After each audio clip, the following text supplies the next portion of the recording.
Praise the Lord. 2 കൊരിന്ത്യർ 1 അധ്യായം 1 മുതൽ 24 വരെയുള്ള തിരുവചനങ്ങൾ. ദൈവ ഇഷ്ടത്താൽ ക്രിസ്തുയേശുവിൻ്റെ അപ്പോസ്തലനായ പൗലോസും സഹോദരനായ തിമോത്തിയോസും കൊരിന്തിലെ ദൈവസഭയ്ക്കും അഖായയിൽ എല്ലായിടത്തുമുള്ള സകല വിശുദ്ധന്മാർക്കും കൂടെ എഴുതുന്നത്.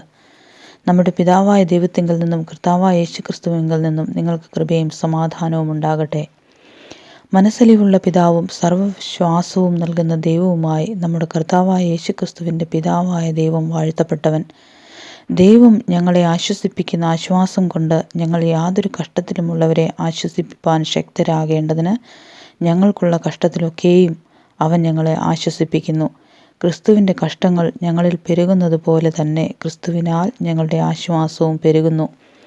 ഞങ്ങൾ കഷ്ടം അനുഭവിക്കുന്നുവെങ്കിൽ അത് നിങ്ങളുടെ ആശ്വാസത്തിനും രക്ഷയ്ക്കുമാകുന്നു. ഞങ്ങൾക്ക് ആശ്വാസം വരുന്നുവെങ്കിൽ അത് ഞങ്ങൾ സഹിക്കുന്ന കഷ്ടങ്ങൾ തന്നെ നിങ്ങളും സഹിക്കുന്നതിൽ നിങ്ങളുടെ ആശ്വാസത്തിനായി ഫലിക്കുന്നു. നിങ്ങൾ കഷ്ടങ്ങൾക്ക് കൂട്ടാളികളാകുന്നത് പോലെ ആശ്വാസത്തിനും കൂട്ടാളികൾ എന്നറിയാൽ നിങ്ങൾക്ക് വേണ്ടി ഞങ്ങളുടെ പ്രത്യാശ ഉറപ്പുള്ളത് തന്നെ. സഹോദരന്മാരെ, ആസയിൽ ഞങ്ങൾക്കുണ്ടായ കഷ്ടം നിങ്ങൾ അറിയാതിരിപ്പാൻ ഞങ്ങൾക്ക് മനസ്സില്ല. ജീവനോടിരിക്കുമോ എന്ന് നിരാശ തോന്നുമാറ് ഞങ്ങൾ ശക്തിക്കുമീതെ അത്യന്തം ഭാരപ്പെട്ടു. അതെ, ഞങ്ങളിലല്ല, മരിച്ചവരെ ഉയർപ്പിക്കുന്ന ദൈവത്തിൽ തന്നെ ആശ്രയിപ്പാൻ തക്കവണ്ണം ഞങ്ങൾ മരിക്കും എന്ന് ഉള്ളിൽ നിർണയിക്കേണ്ടി വന്നു. ഇത്ര ഭയങ്കര മരണത്തിൽ നിന്ന് ദൈവം ഞങ്ങളെ വിടുവിക്കുകയും ചെയ്യും.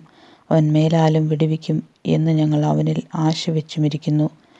അതിന് നിങ്ങളും ഞങ്ങൾക്ക് വേണ്ടിയുള്ള പ്രാർത്ഥനയാൽ തുണയ്ക്കുന്നുണ്ടല്ലോ. അങ്ങനെ പലർ മുഖാന്തരം ഞങ്ങൾക്ക് കിട്ടിയ കൃപയ്ക്ക് വേണ്ടി പലരാലും ഞങ്ങൾ നിമിത്തം സ്തോത്രമുണ്ടാകുവാനിടവരും. ഞങ്ങൾ ലോകത്തിൽ വിശേഷാൽ നിങ്ങളോട് ജഡജ്ഞാനത്തിലല്ല, ദൈവകൃപയിലത്രേ ദൈവം നൽകുന്ന വിശുദ്ധിയിലും നിർമ്മലതയിലും പെരുമാറിയിരിക്കുന്നു എന്ന് ഞങ്ങളുടെ മനസാക്ഷിയുടെ സാക്ഷ്യം തന്നെ ഞങ്ങളുടെ പ്രശംസ. നിങ്ങൾ വായിക്കുന്നതും ഗ്രഹിക്കുന്നതും അല്ലാതെ മറ്റൊന്നും ഞങ്ങൾ നിങ്ങൾക്ക് എഴുതുന്നില്ല. നമ്മുടെ കർത്താവായ യേശുവിൻ്റെ നാളിൽ നിങ്ങൾ ഞങ്ങൾക്കെന്ന പോലെ ഞങ്ങൾ നിങ്ങൾക്കും പ്രശംസയാകുന്നു എന്ന് നിങ്ങൾ ഞങ്ങളെ ഏറെക്കുറെ ഗ്രഹിച്ചതുപോലെ അവസാനത്തോളം ഗ്രഹിക്കുമെന്ന് ഞാൻ ആശിക്കുന്നു. ഇങ്ങനെ ഉറച്ചിട്ട് നിങ്ങൾക്ക് രണ്ടാമതൊരനുഗ്രഹം ഉണ്ടാകണമെന്ന് വെച്ച് മുമ്പേ നിങ്ങളുടെ അടുക്കൽ വരുവാനും ആ വഴിയായി മക്കദോന്യയ്ക്ക് പോയി പിന്നെയും മക്കദോന്യയിൽ നിന്ന് നിങ്ങളുടെ അടുക്കൽ വരുവാനും നിങ്ങളാൽ യഹൂദയിലേക്ക് യാത്ര അയക്കപ്പെടുവാനും ഞാൻ വിചാരിച്ചിരുന്നു. ഇങ്ങനെ വിചാരിച്ചതിൽ ഞാൻ ചാബല്യം കാണിച്ചുവോ, അല്ലെങ്കിൽ എൻ്റെ വാക്ക് ഉവ്വ് ഉവ്വ് ഇല്ല ഇല്ല എന്നാകുവാൻ തക്കവണ്ണം എൻ്റെ നിരൂപണം ജഡിക നിരൂപണമോ? നിങ്ങളോടുള്ള ഞങ്ങളുടെ വചനം ഒരിക്കൽ ഉവ്വ് എന്നും മറ്റൊരിക്കൽ ഇല്ല എന്നും ആയിരുന്നില്ല എന്നതിന് വിശ്വസ്തനായ ദൈവം സാക്ഷി. ഞാനും സില്ലാനോസും തിമോത്തിയോസും നിങ്ങളുടെ ഇടയിൽ പ്രസംഗിച്ച ദൈവപുത്രനായ യേശുക്രിസ്തുവ് ഒരിക്കൽ ഉവ്വ് എന്നും മറ്റൊരിക്കൽ ഇല്ല എന്നും ആയിരുന്നില്ല. അവനിൽ ഉവ്വ് എന്നത്രേയുള്ളൂ.